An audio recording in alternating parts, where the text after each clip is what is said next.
Hi, I'm Brent Johnson. I'm Andrew Schaeffer. And here we are. We have arrived in Milwaukee, Wisconsin, not far from where you live in Madison. So tell me what's coming up here. We've got a big exciting news to announce. Well, if you haven't heard already, the Oregon Historical Society's National Convention will be here in Wisconsin, August 3rd through 8th of 2025. We're going to spend most of the time here in Milwaukee. We'll also take a day trip out to Madison on Wednesday and explore some of the wonderful organs there.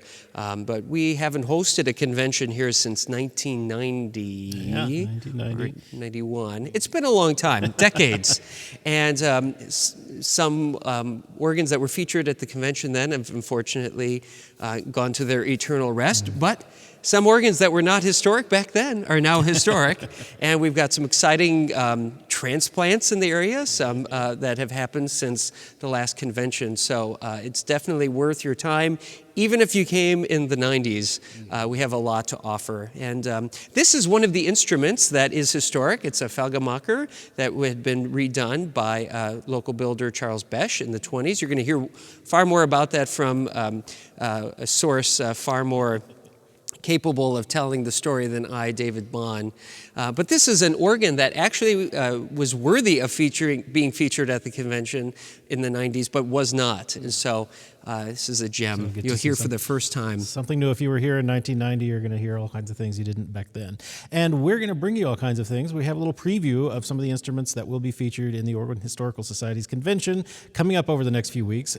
We also have a few instruments that we just wanted to go play with and won't be seen at the convention, but you'll only see them here. But for now, let's turn to David Bone. He's here and he knows this instrument and its history better than anyone else, so he can tell us all about it. My name's David Bond, composer, musician, organ historian here in Milwaukee. And I've been acquainted with the organ here at St. Casimir's since the late 1980s as we were putting together the 1990 OHS convention. The organ was built by Felgemaker, Opus 731, I think, in 1903. I want to say the Felgemaker records still exist, and they make mention that the organ was designed by John Baptist Singenberger, a Catholic church music composer, organist, and educator associated with the Sicilian movement in the United States, who taught actually at a seminary just outside of Milwaukee. Very, very complete two-manual instrument, surprisingly without any mixtures, but both divisions were complete 2 foots. In 1927, the Milwaukee builder Charles Besch was hired. He electrified the Felgemaker chests and provided a new console and a choir division to it. He made a few very minor changes in pipework, taking the Felgemaker Vox Humana and the pedal Bourdon and replacing them with slightly different pipework. The new flute work that he bought for this was made by the Gottfried Company, and Anton Gottfried was, I believe, the head of the pipe department for Felgemaker at the time that this was built. So if you look at the choir and great pipes, you can see very definite similarities in construction. One of the things Besch did not do was replace the Felgemaker chests, and by the end of World War II, they were definitely showing their age and their glitchiness. And so American Organ Supply, primarily a supply house to U.S. builders, but also an occasional rebuilder and builder of new organs, came in. They replaced all of the wind chests and made a few tonal changes, taking out the original Felgemaker 8-foot cello in the pedal and the swell 2-foot I believe it was termed flautino or flageolet, I forget. And then putting the swell bourdon on unit actions up through 2 foot and extending the pedal stops and providing a new console. And with very, very slight changes, that is the organ that is here at St. Casimir's today. Well, we're here at the console, and I'm ready to hear this amazing instrument. Where do you want to start with it? Well, let's start actually with the Felgemaker stuff. Okay. And as David explained downstairs, the swell organ and the great organ, with just 1 or 2 exceptions, is all Felgemaker. Okay. The choir has been added by Charles Besch, and then the pedal comes in. So we'll just start with the diapason chorus. This is endowed with a really nice chorus going from 16 all the way through a 15th. So here's the 16.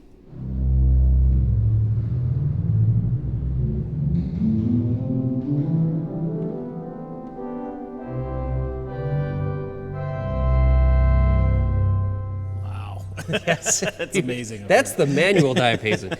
Yeah, as you can hear, obviously in the facade, and then when it goes behind the case, it tapers off quite a bit. I think, so as you can see, it goes from E to F, and then it transitions. Not the smoothest transition into the case, but it works. So then we move to an 8-foot open diapason.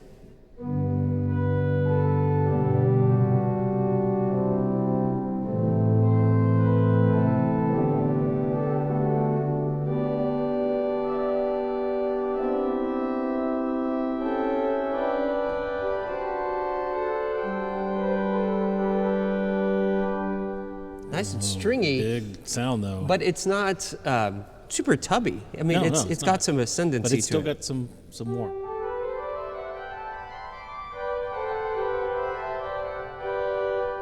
Yeah, the top end's definitely a little stringier. Right. Then a 4-foot principal.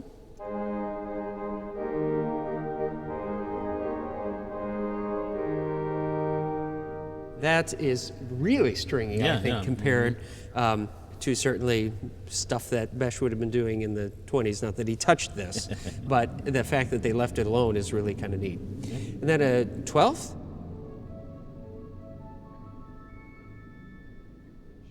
Very quiet. It's more fluty too. Right. I think that's. And then a 15th. The 2-foot's pretty quiet too. So. Almost string-like. So let's put the whole thing together. Here's 8, 4, and 2, and 2 2/3.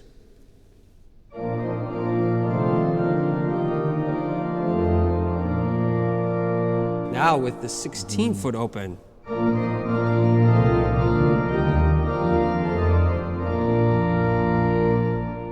Yeah, very bottom-heavy ensemble there. It is, but lovely, and it sounds just great down in the room. Okay. So that's the principal chorus. Then we'll move. It's very luxurious. Has both a 16-foot open diapason and a 16-foot bourdon in the great. So here's the bourdon.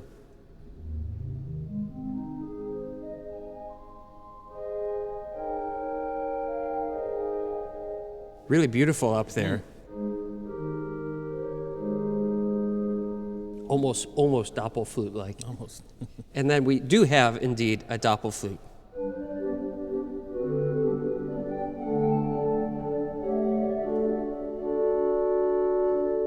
Let's hear it up in the treble range.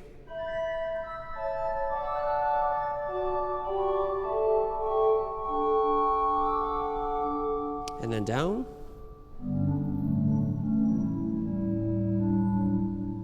Yeah, it's got the clarity I expect from a doppelflute, but it's not nearly as big as they sometimes. Right, and appear to be. I think it's important. We think of doppelflutes as, especially in the early 20th century, as being these huge solo flutes. But it's important to note that in the German Romantic organ, they were chorus flutes. Yeah, right. Yeah. Anything big chorus flutes, but and they work really well as nice chorus flutes there too. Definitely. So then we have the ubiquitous melodia. No organ from this vintage is complete without a melodia.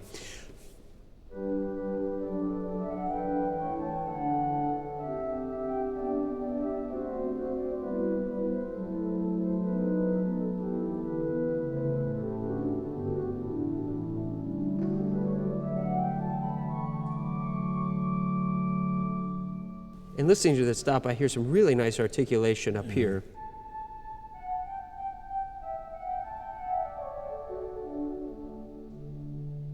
Yeah, it's got a little articulation, a little more harmonic color, but it's almost about the same size as the doppelflute there, isn't it? Right.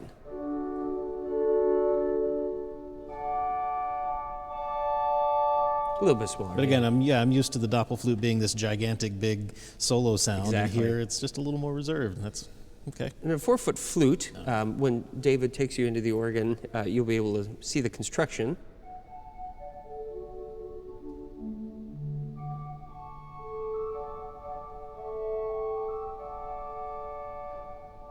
Quite a bit more restrained than the 8. Let's put it with the melodia.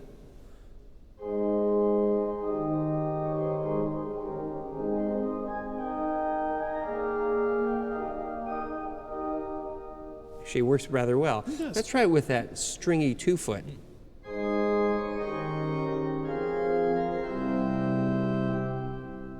I'm actually curious if the 12th would work as kind of a nice solo stop. Well, it's more that flute scale. I feel like it probably. Yeah, if it would make a nice 8/4 2 2/3. Yeah. So.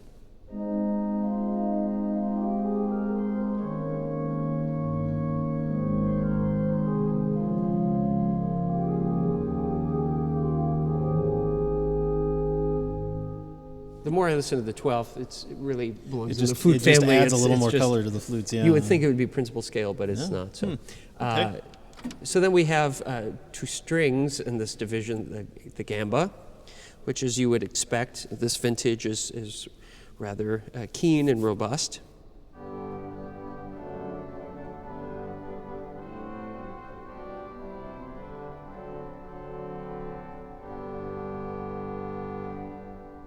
Though it's important to note that that's quite a bit more restrained than Yeah. what you would find in a Kimball or a Skinner of later vintages, where the string really is meant to be paired with the open diapason to create all that brilliance you get. So let's try it though with the 8-foot open diapason. I'll put something in the pedal here to balance it out.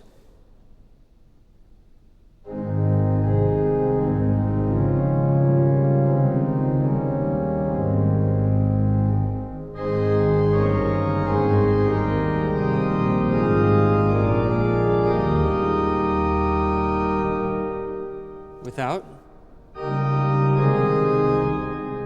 With the gamba. Tiniest difference there. It's just not quite big enough to pair with the diapason. Well, I think one of the things that we're noticing is that the 8-foot open diapason is stringy Well, true. Yeah. on its own up here. So when you add a string to it, sort of reinforces it instead of. Yeah, you're right. It's just not that big bright edge that some of the other builders would add in that with their 8-foot string. So the Gemshorn is, of course, a hybrid stop, but that was actually a Besch edition, and it used to live in the choir division. Oh, really? And then when American Organ Supply came in and put this console on it, they, for some reason, swapped them around. Okay. So here's the Gemshorn in the Great.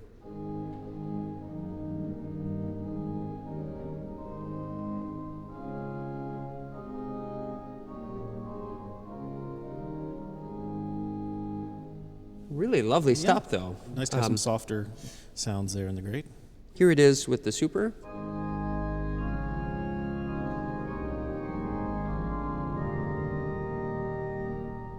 I found that to be a really compelling sound. Yeah. I could play that stop for a long time.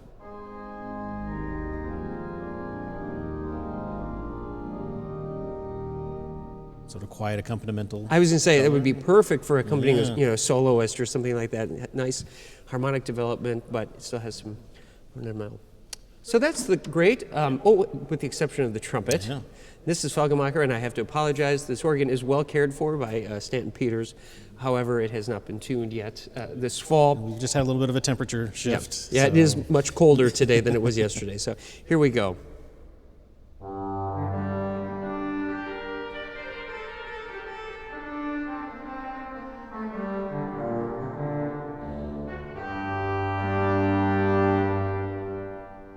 Brighter than you would expect. Yeah. And of course, we have a clarion 4 too, though that comes off for the trumpet. Okay. I'll put them together. Please forgive the tuning.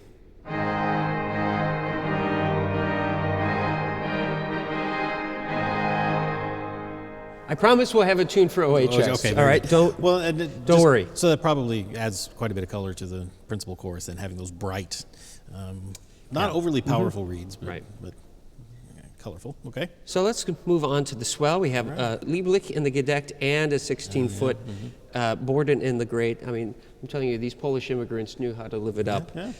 So here's the Lieblich gedeckt in the swell.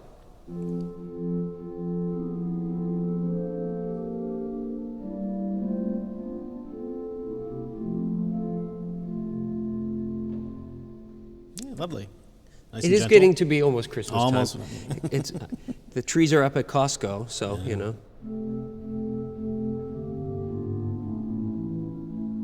So that is extended to the gedeckt, 8, and then the flute d'amore.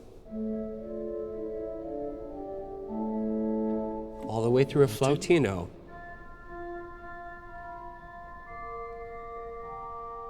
Let's put it all together for one giant Borden sandwich.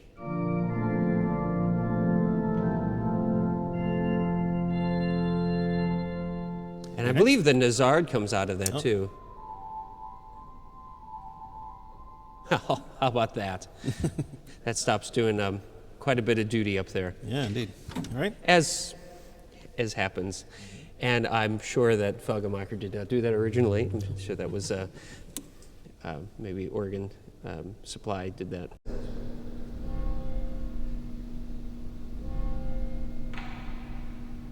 So then we have an 8-foot open diapason in the swell.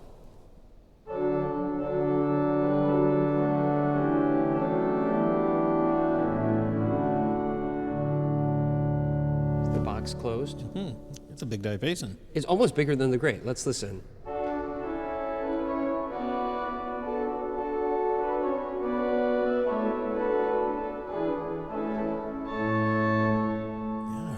I don't know how much that's placement, but it definitely feels more present. Here it is with the super coupler on.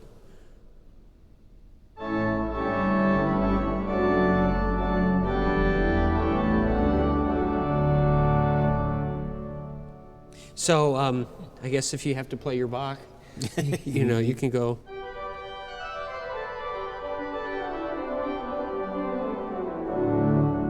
It's the closest you're going to get to Bach on this organ. Okay. It's a stringy sound, so it gives you a lot of brightness up there. All right, so we'll move on to the stop diapason.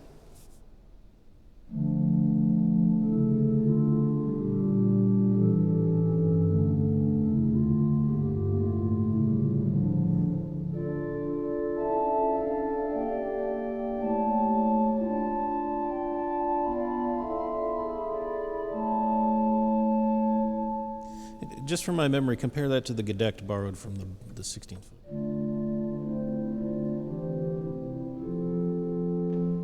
A little darker and bigger.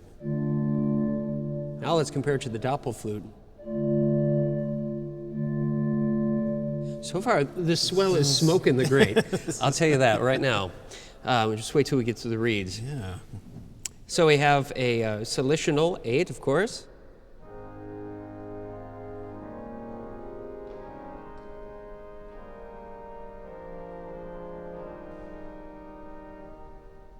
A quintadina 8.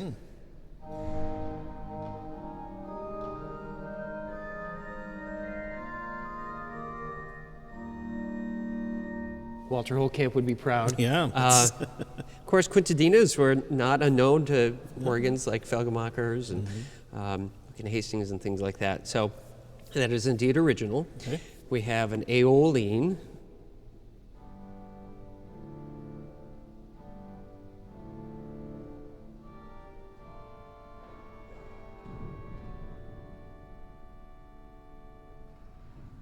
And again,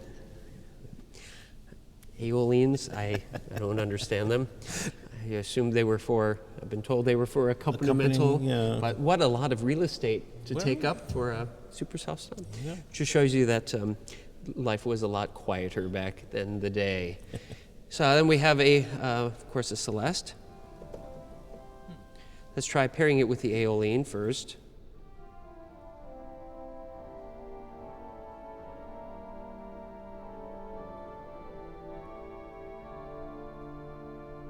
I think that's what it's I think intended so. for. I mean, it's right next to it in the stop list there. But let's try it with the solutional here just for giggles.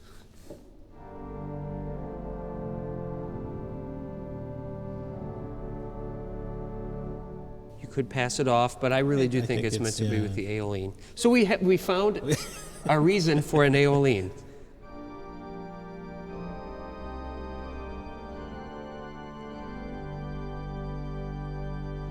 That's lovely. That is really nice. Yeah. Then we have a harmonic flute at 4.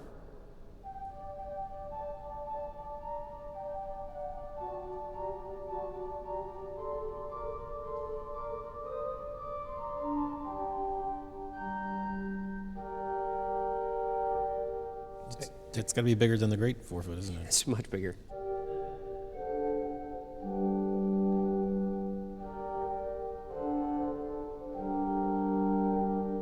That's a stop I could play all day. Yeah, it's lovely. But I like that harmonic flute because it has some treble ascendancy, but it's not over. You know, some harmonic flutes can be beautiful, but they overblow, and it sort of takes away from its usefulness in a chorus. But that works, I'm sure, really well with the stop diapason.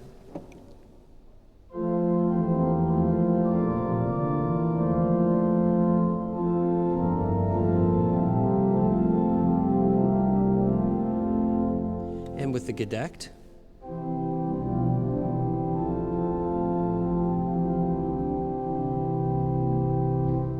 And the 2.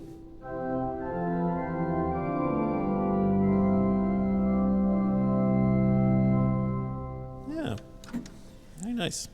Then, of course, we have a violin, which you would think is an extension, but it's actually not. It's an not the independent solution. stop, Okay. and it's quite strident.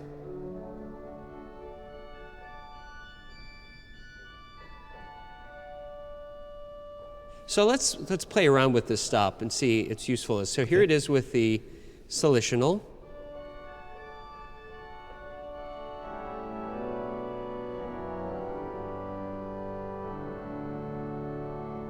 Here it is with the gedeckt and solutional.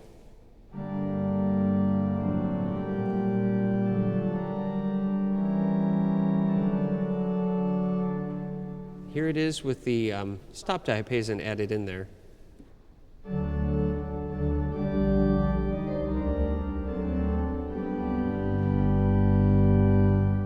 And then here it is with the 8-foot let's hear diapason, that. sort of as a quasi 4-foot diapason.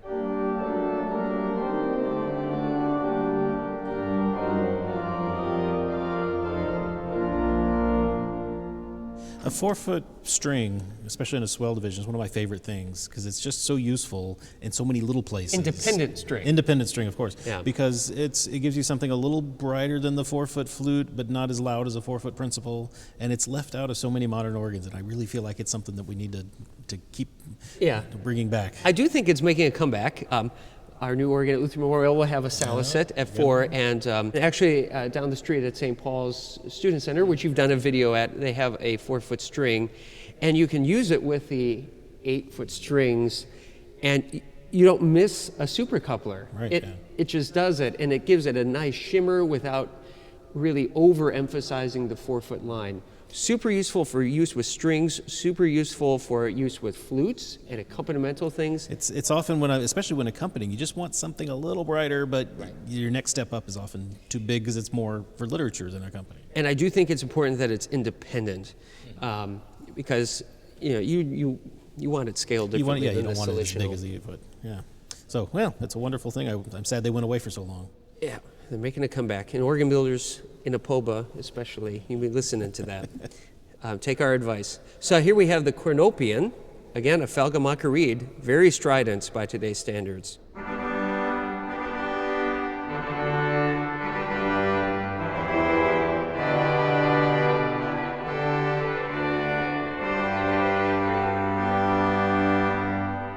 I wouldn't call that a cornopian. It's almost a full French trumpet there. Certainly not. Well, I mean, English cornopian. I think we Americans have sort of an idea of a cornopian. At least when I think of cornopian, I think of a 1940s Wix that I know. It had a gorgeous cornopian on it, They were dark and yeah, but sort of a quasi trumpet oboe. You know, when you had one reed, that was a good go-to reed. But English cornopians are much more strident than what we in America sort of did.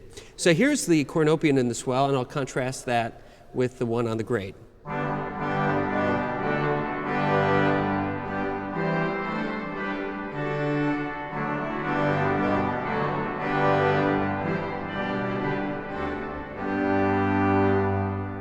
yeah, it's quite a difference. Again, the swell keeps smoking out the grate. It's much bigger division. Now we'll move to the oboe.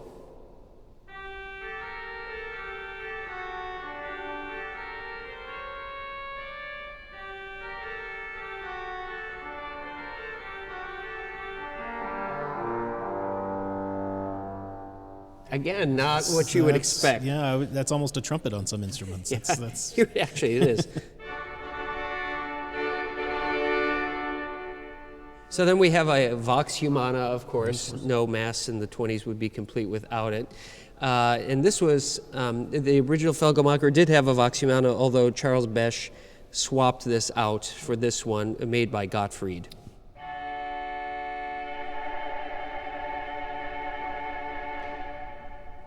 Trim's having a little bit of issue, but it's trying. Yeah, Let's add it with the strings and have a grand old time. How about that?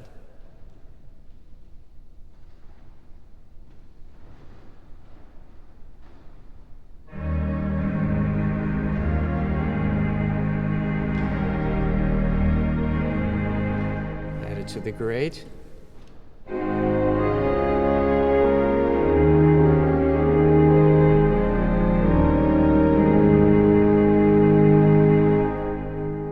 if they do a hymn sing here during the convention, somebody will use that registration. Yeah, something tells me the Romans were not singing that when this organ was installed. Well, probably not, but you know, where they're using those sounds, they were here for a reason. Yeah. And then we'll move on to the pedal. Of course, there's a 16-foot double open diapason that is open wood.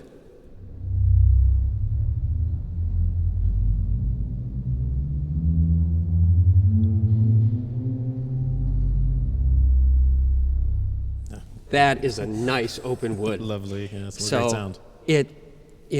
It's not overly boomy, although it certainly makes its presence known.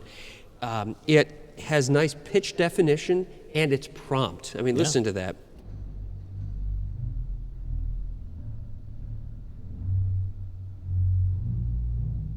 I mean, that's an organ builder's dream right there. Everyone wishes they could have an open wood like that. 16-foot Borden.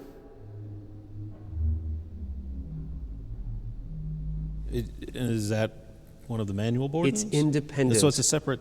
Yes. So we have 3 different 16-foot Bordens yes. here. Yes. The Lieblich is taken from the swell. Okay. But then we have the 16-foot violone, which is independent too.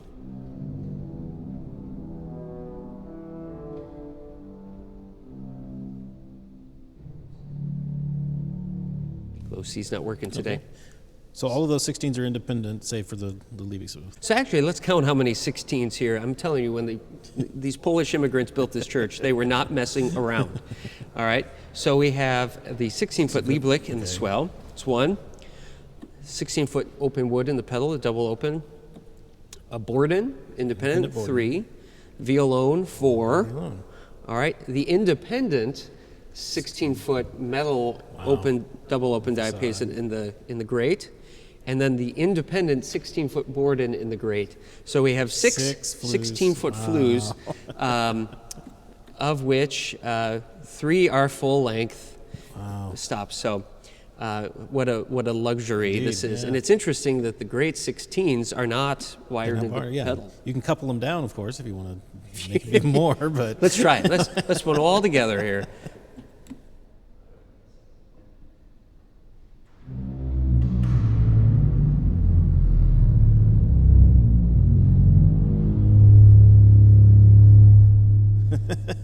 All right.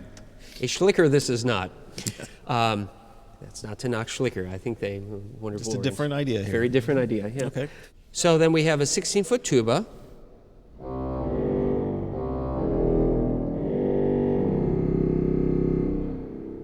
That was added by Charles Besch, Okay. with, and I believe that's Gottfried pipe work. All of the pipe work he used was Gottfried. Okay. And then the trumpet and the clarion are taken from the grate. And then everything else in the pedal comes out of those 16. Yeah, Okay. all It's all extensions bottles. as you would expect. Okay. Well, you can find the list of all the specification, all those extensions down Right. in the description below, but those are all of the independent stops there. That brings us to the choir. Now, choir is largely an addition by Charles Besch in the 20s. So this is, of course, a two-manual organ, as David mentioned earlier. So we'll start with the fun stop, the harp. Now, the poor harp here has it's gotten a little brittle, as harps tend to do after 100 years, but still a charming sound.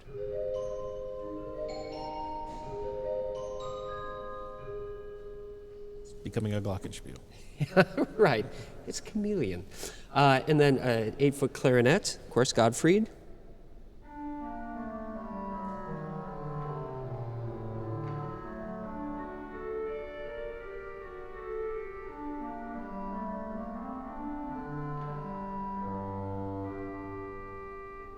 Okay.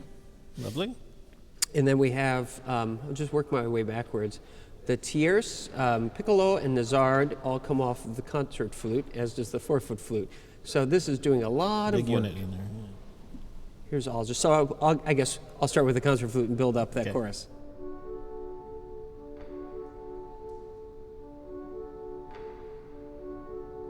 Oh, I ran out of voice for the tierce. My point has been made, though. So we have this cornet.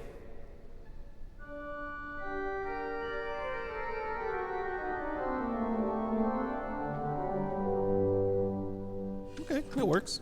Does it? I mean, it's not no schlicker, but it No gives you some, schnicker, no. Yeah, but anyway, it gives you some color. It gives you some color. Of course, the weakest link here, if you're going to do that, And you got to have a. you have to have an independent tierce, because the tierce is supposed It's to be not tuned tuned. properly, but it also doesn't sound terrible.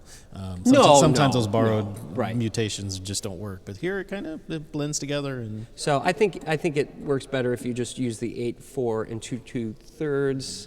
Let's try putting something in the swell, and you can get your.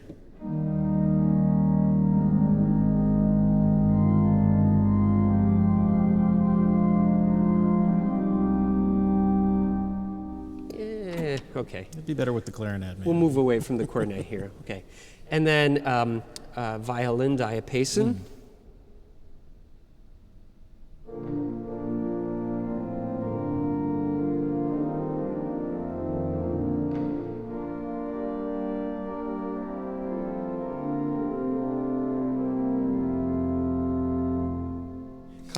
Our choir is expressive, correct? It is. That Here. sounds like it's coming from a very different place than the other stuff.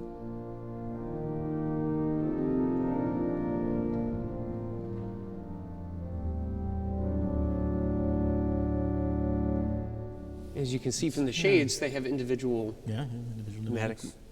motors, which make them really nice. Here's the viola.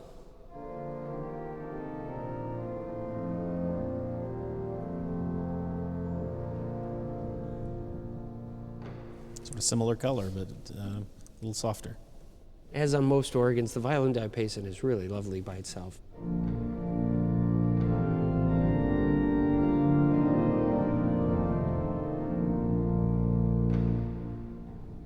I may have told this story in another video, but remember Martin Jean was same at the Yale University Woolsey Hall organ. You know, this massive organ with all these.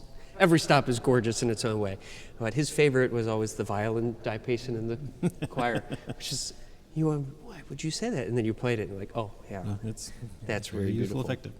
And I should mention too, and I didn't do this earlier when we did the grate, but the entire grate is actually enclosed too in that choir box. Okay. So So we have- let's put the whole grate on, and minus those trumpets, and see how effective that box is.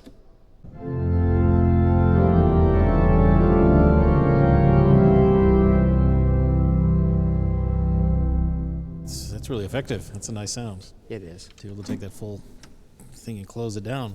So So therefore, essentially, the entire organ's under expression, with between the swell and the choir and the grate all The being exception of enclosed. the so, facade. with those few. And then there's the Dulciana, which used to live on the grate. Huh.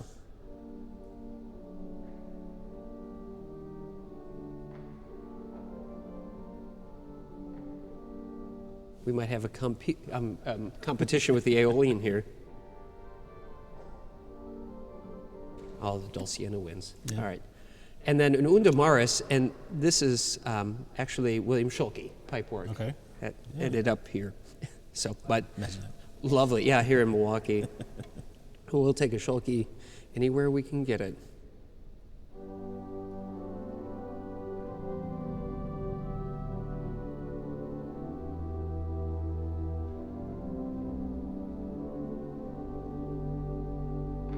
Now it's a Schulke that needs to be tuned, but it's still there. That'll be coming up. So that's the entire organ. It's rather unusual organ, of course. Not often you find a huge Felgemaker that had been kept but expanded in the 20s by Charles Besch using Gottfried pipework. And of course, this console is not original. It's, but it's interesting to hear somebody's take in the 1920s rather than these instruments being modified in the 50s and 60s and 70s. Right, right. It's sort of keeping within its style, but doing what they thought was important then. Yes. Gives us a really unique instrument. So I hope you will all come and enjoy it in person. We're going to have a wonderful recital here as part of OHS, among many others. It'll be exciting. I can't wait.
Here we are in the underside of the great and choir chamber here.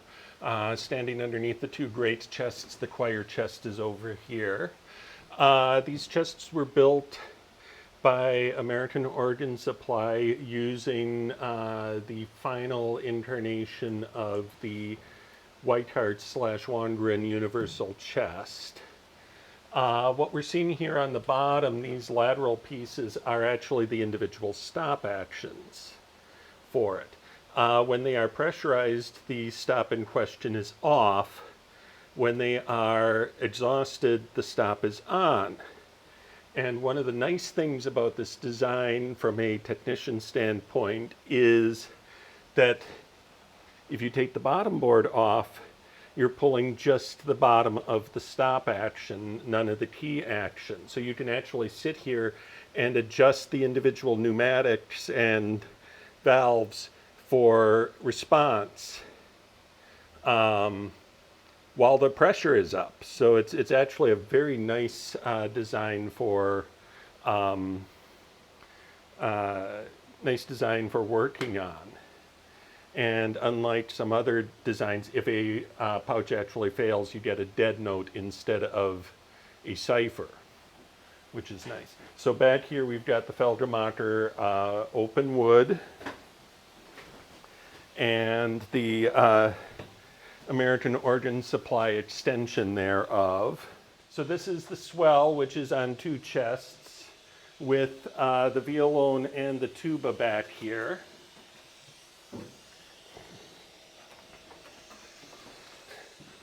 Originally there was an independent 8-foot cello in this instrument that went away with the American organ supply rebuild.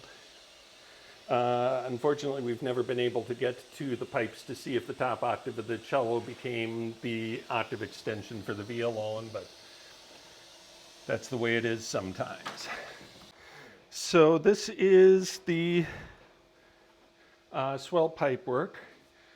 Closest to the right wall, far right relative to the camera, is the Bourdon on unit actions, the 16 through 2.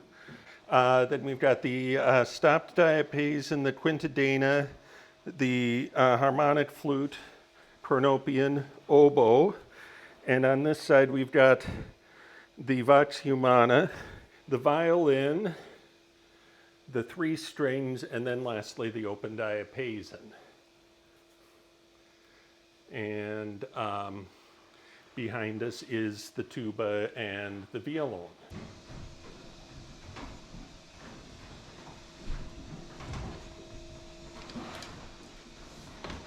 So, the closest here right in front of you is the choir, which was added by Charles Besch. And then we have the 2 chests for the grate, side by side, facing forward. But you can see how much larger this chamber is in relation to the swell chamber. Another thing that was pointed out to me in the past is that if you put some of the original Felgemaker metal pipework next to some of the Besch additions in the flue, you'll see that they were very clearly made by the same hand. If I remember correctly, Gottfried was the pipe man for Felgemaker when this was built. And then going back to Gottfried, there is a lot of similarity to be seen. Andrew, thank you again for demonstrating the Felgemaker here, this early 20th century instrument. It's amazing to hear these great sounds still thriving in this beautiful church, too. Yeah, this is quite an acoustic. They've done a great job here protecting the organ, protecting the church. And so I do hope you'll come to the Organ Historical Society convention here in Milwaukee and Madison next summer. You can find information about registering for that down in the description below. And make sure while you're down there, subscribe to our channel because we're going to be bringing you more organs from Milwaukee. He's going to be around. We've got some great instruments to show you, and they'll all be right here on our channel. So click that bell to get notifications. Down there in the description, you can also find a link to our webpage at organ.media where you can become a sponsor and help us get to great places like Milwaukee and find instruments like these and bring you people like Andrew who can really show them off. So we really hope you'll consider becoming a sponsor this year and helping us continue to make these videos. Until our next video is out, though, you can always find streaming classical organ music on our 3 stations, organlive.com, Positively Baroque, and the Organ Experience. I'm going to follow him now. He's taking us to our next organ. I don't know what it's going to be, so you'll have to tune in and find out. Until then, I'm Brent Johnson. I'm Andrew Schaeffer. Thanks for watching.